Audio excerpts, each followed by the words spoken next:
왼쪽까지 인양된 뒤엔 가능성이 조금 더 좁혀졌습니다. 민군 합동조사단은 어뢰나 기뢰가 직접 천안함을 타격했다기보다는 선체 아래에서 수중 폭발이 있었던 것으로 보인다고 중간 조사 결과를 발표했습니다. 절단면의 찢어진 상태나 안으로 심하게 휘어진 상태를 볼 때 수중 폭발 가능성이 높으며 선체 내외부에 폭발에 의한 그을음과 열에 의해 녹은 흔적이 전혀 없고 인양된 함미와 함수를 맞춰본 결과 절단면 왼쪽과 밑부분이 안쪽으로 휘었고 내부에 화재가 없었다는 겁니다. 특히 함체의 왼쪽보다는 오른쪽이 더 많이 유실된 것으로 확인돼 폭발 충격이 왼쪽 아래서부터 부채꼴 모양으로 선체를 관통하면서 오른쪽 위로 전달됐다고 추정했습니다. 이른바 비접촉 수중 폭발로 어뢰나 기뢰가 함체와 2~3m가량 떨어진 거리에서 폭발하면서 1차 충격파와 그 뒤에 생기는 2차 버블제트 효과가 복합적으로 나타났을 거라는 얘기입니다. 최종 결론은 파편 수색과 선체 정밀 분석을 거친 후 다음 달에 나올 예정입니다. 그러나 그날 밤 그 찰나의 충격은 천안함만 부순 건 아니었습니다. 직업군인의 길에 들어선 하사 14명의 꿈까지 순식간에 앗아가 버렸습니다.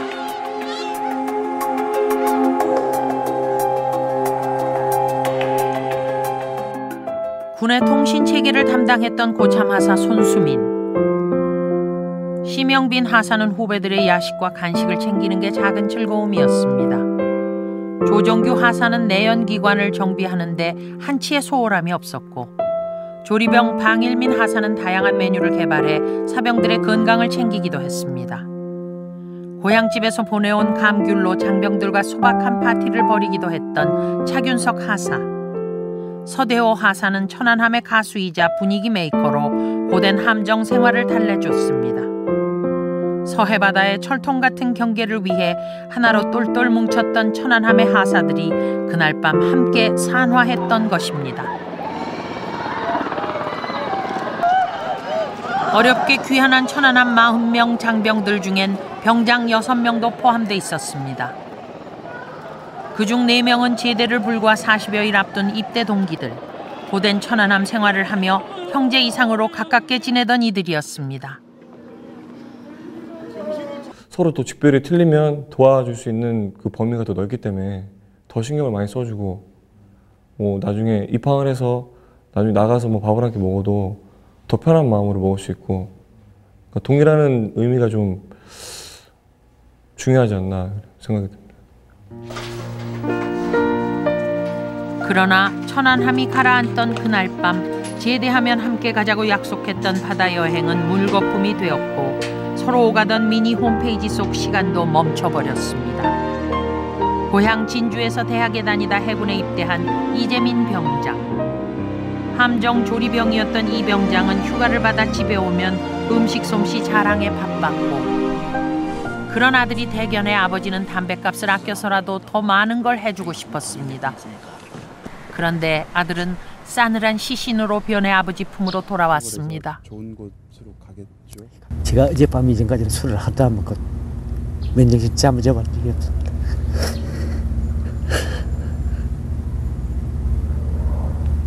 그나마 애를 보고 나니까 잠을 조금 잤습니다. 이재민 병장과 동갑내기인 이용상 병장도 2년 전 대학을 휴학하고 천안함 갑판병으로 입대했던 말년 병장. 입대 전에는 동생들과 자주 여행을 다닐 정도로 우애가 깊은 형이었던 이 병장. 제대를 앞두고 유학 간 동생의 귀국을 기다리고 있었습니다. 오고 나서 휴가 나올 수 있다고, 제대하기 전에 나올 수 있다고. 유학 생활로 떨어져 있다가 1년 만에 만난 형은 이제 영원히 만날 수 없는 사람이 돼버렸습니다. 천안함 입대 동기들과도 형제와 다름없는 우애를 나눴던 이 병장. 되게 사소한 것도 되게 많고 같이, 그러니까 주로 배에 있으면은 별로 이렇게 많이 할 게 없으니까 그냥 어디 이렇게 앉아가지고 이렇게 막 얘기를 한다던가, 뭐 이발소에 있으면은 거기 소파가 또 있어요. 그러니까 애들 들어와가지고 또 막 얘기하고, 뭐 사진 서로 보면서 막 옛날에는 뭐 어떻게 있었고 막 그런 거에 대해서도 얘기 많이 하고. 이상민 병장의 꿈은 호텔 매니저였고 얼굴에 기름자국 가실 날 없었던 박정훈 상병은 부지런한 내연병이었습니다. 꽃미남 이발병이었던 안동엽 상병과 해군 가족이라는 게 늘 자랑스러웠던 김선호 상병, 교수가 되고 싶었던 학구파 나현민 일병과 천안함의 막내 장철이 이병까지 천안함이라는 한 배를 타고 바다를 지키던 젊은이들이었습니다. 이 사람은 2009년 3월 2일 인하공업전문대학 컴퓨터정보과에 입학, 재학 중 입대하여 순국 소식이 알려진 후 모교에서 명예학위를 받은 강현구 병장과 조지훈 일병. 20을 간 넘긴 이들의 순국 소식은 캠퍼스 생활을 함께하던 또래 학생들에겐 충격이 아닐 수 없습니다. 천안함 조리병이었던 조지훈 일병의 전공은 선박 해양 시스템. 변을 당하지 않았다면 훌륭한 선박 전문가가 됐을지도 모릅니다. 조일병의 특기는 용접. 자기가 너무 잘하는 과목이라서 되게 열심히 하는 편이었어요. 그래서 모르는 사람한테 와서 친절히 가르쳐주고, 또 이런 부분이 안 됐으니까 이렇게 어드바이스도 좀 해주고, 그런 친구였습니다. 재능을 발휘하기는커녕 학교 친구들과 어울려보지도 못한 채 떠난 조지훈 일병. 지훈아, 형인데 너하고 같이 밥 먹자고 한 얘기는 형은 지켜줬으면 좋겠었는데 안 지켜줘서 좀 형으로서 좀 안타깝고 슬픈데, 좋은 곳에 갔으니까 잘 지내길 바래. 지훈아, 안녕.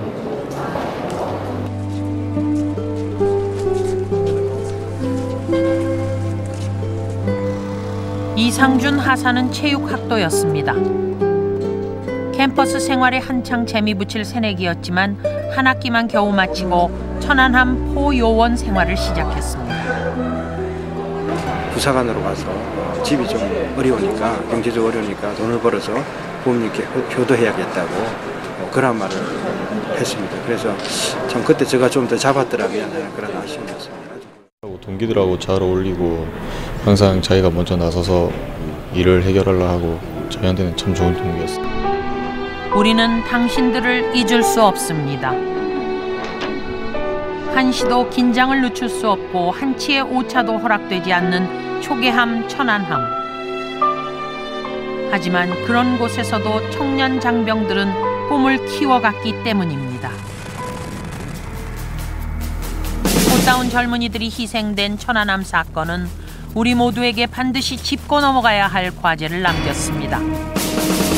사건 직후 이해하기 어려울 정도로 허술했던 군의 초기 대응은 가장 비판을 많이 받은 지점이었습니다. 해군은 천안 함장의 긴급 구조 요청을 받은 지 28분이 지나서야 고속정 4척을 사고 해역으로 출동시켰습니다. 그러나 구조 작업은 엄두도 못 냈습니다. 파고가 3m였습니다. 그래서 다른 함정들은 거기 계류를 해가지고 구조 활동을 할 수가 없었습니다. 결국 해군은 42분 뒤에 도착한 해경에게 구조를 의지해야 했습니다. 바닷물 속에 가라앉은 한미를 찾는데도 이틀이나 걸렸고, 그것도 민간 어선